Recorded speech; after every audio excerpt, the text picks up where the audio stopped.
விளையாடு எடுக்க போகிறேன் வீடியோன்னு சொன்னால் அப்போ தான் உட்காருவான். இது குறுக்கி மண்டை.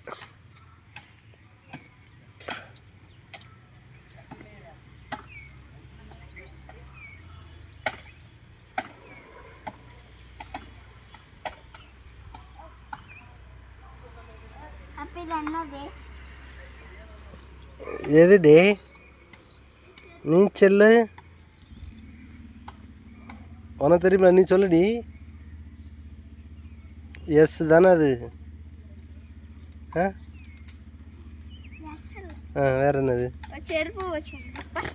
வேற என்னடி? எம்மா எப்படி உனக்கு தெரியும்? எப்படி உனக்கு தெரியும் எம்மு?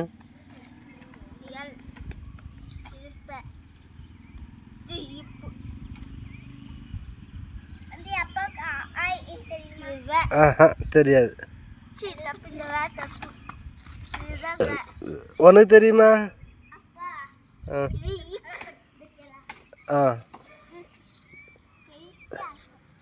அப்படியா? அது புளிப்பாக இருக்க முடி. ஆனால் அந்த பழம் அது புளிச்சு கிடக்கும். அதுவும் தான் புளிப்பாக இருக்கும்.